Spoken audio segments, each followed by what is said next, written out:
आज हम application of trigonometry का केस बेस्ड क्वेश्चन देखते हैं जो हमारे प्रीवियस ईयर में आ गया है। इसे शॉर्ट ट्रिक्स भी देखते हैं, कॉन्सेप्ट तो अच्छे से सबके बिल्डअप होंगे। अब थोड़ा सा लेवल है और ऊपर बढ़ाते हैं। Amrita stood near the base of a lighthouse gazing about its towering heights, यानी कि अमृता क्या है, लाइट हाउस के पास में खड़ी है और क्या अगर टॉप पे देख रही है तब उसका एंगल कितना फॉर्म होता है 60 डिग्री का। अब क्या करती है वो थोड़ा ऊपर चली जाती है, वहां से अब देखती है उसी सेम पॉइंट को, तब एंगल कितना फॉर्म होता है 45 डिग्री का। और वो कितनी हाइट पर ऊपर चढ़ी है 4 मीटर हाइट पे। तो इतनी इन्फॉर्मेशन हमें गिवन है, तो इसको यहाँ रिप्रेजेंट कर दिया है और ये सब हमसे पूछा गया है। तो मैंने क्या शॉर्ट ट्रिक बताई थी, अगर किसने देखा होगा तो मैंने अपने जो व्हाट्सएप ग्रुप में जिन्होंने भी ज्वाइन कर रखा है उसमें पीडीएफ भी शॉर्ट ट्रिक से रिलेटेड अवेलेबल कराई है। अब 45 डिग्री का एंगल होता है तो हमारा परपेंडिकुलर हाइट हमारा क्या 1 होता है 1 यूनिट, बेस भी 1 यूनिट और ये √2, इन तीनों में ये रेशो चलता है। और 60 डिग्री का होता है तो ये हमारा रिलेशन चलता है, ये रेशो होता है, उसके अकॉर्डिंग हमें सारी चीजें लेनी होती है 1 √3 2। अब देखते हैं इसके अकॉर्डिंग इन्फॉर्मेशन है, शॉर्ट ट्रिक की पहले तो कलेक्ट करते हैं। ये हमारा 1 रेशो अगर CD तो ये कितना होगा 1, ये कितना होगा √2। अगर ये हमारा 60 डिग्री का है तो ये 60 डिग्री का बेस कितना होता है हमारा 1 यूनिट, तो ये पूरा कितना हो गया √3 यूनिट। अब हमारे पास है ये पूरा √3 है और ये 1 है, तो ये यहाँ से यहाँ तक का कितना हो जाएगा √3 - 1। बस इससे चुटकियों में आंसर खत्म हो जाएगा। कैसे देखते हैं अब हमसे क्या कह रहा है, if CD is the h metre height. अब हमारे पास CD है, इसकी कितनी है h मीटर हाइट है, तो हमारे पास है find the distance BD in term of h, यानी कि DO नहीं है ये BD है। BD in term of h बताओ, अगर 1 यूनिट थी तो बेस 1 यूनिट था, अगर हाइट हमारी h है तो यहाँ पे भी कितना होगा h, तो बस डायरेक्ट है in term of h metre.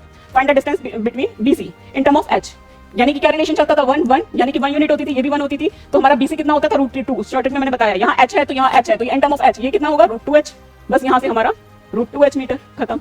अब देखो find the height of CE, CE की हाइट हमारी कितनी है, अब रेशो चेक करो, CE का रेशो कितना है √3 यूनिट। अब हमारे पास लेकिन उससे तो हमारा कोई इन्फॉर्मेशन निकल नहीं पा रहा क्योंकि AC तो मुझे पता ही नहीं है, बट मुझे क्या पता है DE मेरा कितना है √3 - 1, √3 - 1 यूनिट किसके इक्वल है 40 के। तो मुझे क्या करना होगा, जिसकी इन्फॉर्मेशन गिवन हो और जिसका रेशो हमने क्या शॉर्ट ट्रिक से डेवलप किया है उसको इसके इक्वल कर दो बस। तो कितना हो गया 1, तो 1 यूनिट हमारा कितना हो गया 40/√3 इसको रेशनलाइज करोगे तो हमारा कितना आ जाएगा 20 × √3 + 1 मीटर, ये आ गया हमारे पास। अब हमारे पास पूरी हाइट कितनी है CE हमने कितनी अज्यूम करी थी √3 यूनिट, √3 यूनिट हमारी 1 यूनिट है हमारा 20 √3 + 1 है, तो हमारा √3 यूनिट किसके इक्वल होगा, बस √3 से मल्टीप्लाई तो होगा, तो 20 × √3 + 1 इंटू सब में क्या कर देंगे √3 से मल्टीप्लाई, 20 × √3 तो ये मेरे पास कितना हो गया 60, 20 इंटू हमारे पास कितना है यहाँ पे क्या है 1 है प्लस √3, तो ये हमारे पास कितना आ जाएगा 20 √3, यही होगा। अब 20 √3 की इन्फॉर्मेशन कितनी होती है 1.73, यही मेरे पास होता है। इसको सॉल्व करोगे तो ये हमारा कितना आ जाएगा 94.6 मीटर के, आंसर खत्म। Find the distance of AE, अगर यहाँ तक भी करके होगे तब भी क्वेश्चन सही है। डिस्टेंस इफ AC हमारा क्या है 100 मीटर है, AC अगर 2 यूनिट था तो बेस क्या होता है हाफ होता है। इफ AC 100 है यानी कि 2 यूनिट हमारा किसके इक्वल है 100 के, और हमने क्या निकालना है AE, तो AE हमारा कितना हो जाएगा 1 यूनिट, तो AE 1 यूनिट किसके इक्वल हो जाएगा हाफ 100/2 50 मीटर।